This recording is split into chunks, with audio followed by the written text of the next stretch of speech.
قاضی فائز عیسیٰ صاحب کا دور اختتام پذیر ہوا ہے، کیسے دیکھتے ہیں ان تمام معاملات کو جسٹس منصور علی شاہ صاحب کے خط کے تناظر میں؟ بسم اللہ الرحمن الرحیم۔ دیکھیں بات یہ ہے کہ قاضی فائز عیسیٰ صاحب جو ہیں، ظاہر ہے کہ میں تو اس چیز کا ان کو کریڈٹ دیتا ہوں کہ وہ کسی بھی فاشزم کے ساتھ نہیں کھڑے ہوئے اور انہوں نے پاپولر فیصلے کرنے کی بجائے انہوں نے قانون اور آئین کا راستہ اپنایا، اور ظاہر ہے کہ وہ بہت سارے لوگ ہیں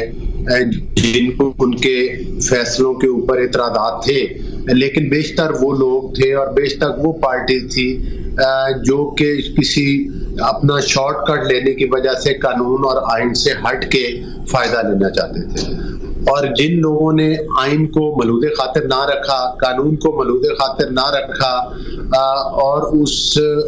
چیز کا شکار ہوئے کہ کوئی پاپولر فیصلے دیں جس میں ان کی واہ واہ ہو، تو وہ اس چکر میں انہیں قانون سے ہٹ کے بھی فیصلے کرنے پڑے۔ قاضی فائز عیسیٰ صاحب وہ چیف جسٹس ہیں جن کو کہ سابقہ ادوار میں ان کو اور ان کی اہلیہ کو کس طرح سے جو ہے وہ ان کے خلاف جھوٹے ریفرنس بنائے گئے، پھر کس طرح سے ان کو عدالتوں میں مطلب ہے کہ ان کو گھسیٹا گیا، تو وہ کسی سے ڈکا چھپا ہوا نہیں ہے۔ اس کے برعکس انہوں نے اپنے فیصلوں میں ان چیزوں کو اپنے اوپر حاوی نہیں ہونے دیا، بلکہ آپ نے دیکھا کہ چھوٹی چھوٹی بات پر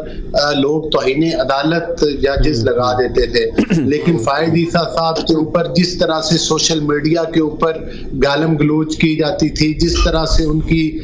تضحیق کرنے کی کوشش کی جاتی تھی، اس کے برعکس انہوں نے اپنے کام کو ہمیشہ اہمیت دی، اور خاص طور پر پاکستان کی تاریخ میں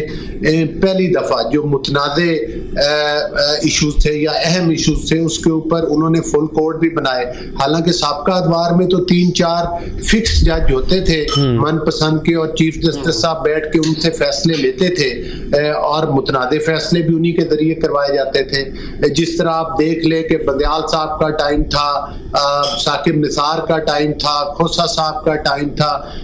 کس طرح سے قانون اور آئین سے برعکس فیصلے دیے گئے۔ 63A میں کس طرح سے آئین کو دوبارہ لکھا گیا، وہ بھی کسی سے ڈکا چھپا ہوا نہیں ہے۔ حتیٰ کہ جو یہ مخصوص نشستوں کا فیصلہ ہے، اس میں پاپولرزم کے حامی معذرت کے ساتھ ججز نے جس طرح سے کہ آئین سے برعکس فیصلہ دیا، انہی کے وہ مطلب ہے کہ جو اختلافی نوٹ آئے اسی فیصلے میں بیٹھے ہوئے محترم ججز کے، جس میں قاضی فائز عیسیٰ صاحب بھی تھے اور 2 اور جج بھی تھے، تو انہوں نے یہ کہا کہ یہ تو اگر اس فیصلے کے اوپر عمل درآمد کیا جاتا ہے تو پھر ہمیں آئین کی دفعات تو معطل کرنا پڑے گی۔ تو ظاہر ہے کوئی جج ہو یا کوئی پارلیمنٹیرین ہو یا کوئی اور ادارہ یا کوئی فرد ہو، وہ پاکستان کے قانون اور آئین سے بالا تر نہیں ہے، لیکن معذرت کے ساتھ ادھر آئین کا نام لے کر لوگ سیاست تو کر رہے ہیں، لیکن فیصلے جو ہیں وہ آئین سے برعکس جاتے ہیں۔ ٹھیک